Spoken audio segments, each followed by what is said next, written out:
Travis outside with Silky saws, and now I've got a little bit of the Silky offer here in front of me, and this isn't everything, but this should give you at least a little bit of idea when you're trying to select the right tool for the right job, what you should be looking for when looking at Silky. You know, we've got the Nada.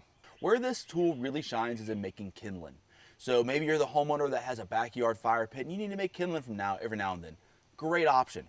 Where you're gonna find limitations though here is if you're clearing, say, vines. Maybe you're clearing underbrush. Gonna have a hard time with that type of stuff. Really thin material that moves around a lot that Nada really doesn't do a good job with. Oh no, hatchet here, another very similar full tang blade. Great tool if you're looking for a hatchet. Obviously, again, not gonna be something that I'm gonna process a full-size tree with. I'm not gonna cut something down with this. I'm not Paul Bunyan with my hatchet here. Again, we're gonna be making firewood, we're gonna make kindling with this. Just like the Nada, when it comes down, it's got a lot of weight behind that head, so it's gonna process really well for those small type of hatcheting type jobs. The Yoki here has got the sickle blade on the end. That's going to be really nice for processing those vines, so processing through alders and those kind of things. So if you're doing a first trail cut where you have to go through real thin material, actually really live tissue material, made a lot of water in it, this is going to be an ideal tool. Or if you've got bamboo, this tool excels in cutting bamboo because of this sickle tip on the end. You're able to actually come through and pull back as you cut and really get through bamboo easily. And now we look at our saws. When we start looking at our saws, we've got two big distinctions to start with. We've got fixed blades and we have folding blades. This is a Pocket Boy 170 Outback Edition. Where you're gonna find this really excels is actually in woodworking style things, where you're crafting or you're maybe packing in, you need a small tool to get through, you know, small brush, those kind of things. Your fine to medium-sized tooth here is really good for dense wood. Anything that's really porous, it doesn't cut really well through, it'll get through it, but you're gonna have to work extra hard to get through that because the tooth count on a small size fine tooth like this is a lot more teeth per area, so you're gonna have to move more material through there. Where a straight blade comes in handy, if you're making precision cuts, so say you're building traps, straight blade's gonna give you a really good precision to make your cuts. This curved blade here, this curved blade is not going to allow me to have that nice precision. I'm going to be able to cut faster with this blade, but I'm not going to get the precision with that blade that I would with a straight blade. Another great option for homeowners is the Super Accel 21. It's a very simple hand saw. It's got a nice rubber handle to it. When it gets wet, your hand sweats, still stays nice and tacky, doesn't slip.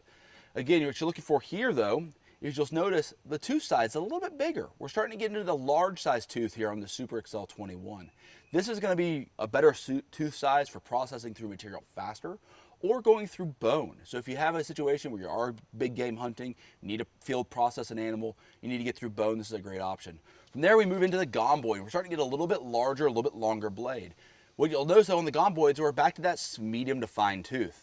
Again, good for woodworking, good for projects around the house, not really good for processing production style work like an arborist or a landscaper would. Where this saw really excels though, in my opinion, is in ornamental pruning. So you have a Japanese maple tree at your house that you need to make precision pruning cuts for. This is a perfect tool for that. In our fixed blades, you can get a straight blade, such as this Gomtro. You can get the Tsurugi in a straight blade as well. The Tsurugi is a full tang blade, meaning the blade goes all the way into the handle, whereas the Gomtro does not. The blade actually stops here at the very first screw, so the handle is replaceable, the blades are replaceable. The last thing you want to look at though, you start looking at curved. You've got the Zubat, and you got the Tsurugi curve. Now, where this really starts coming into play is what kind of work are you doing? As a production arborist for over 20 years, this is my go-to saw. I've always loved this saw. It's got a very thin profile, so I'm able to get into tight unions on trees. I carry a straight and a curved blade. Curved blade for going through material quicker, the more contact points, more surface area I can cut, allows me to process branches faster, whereas the straight blade gives me a more precision cut. The Zubat is actually the #1 silky saw out there for arborists and professionals alike. It's tried and true.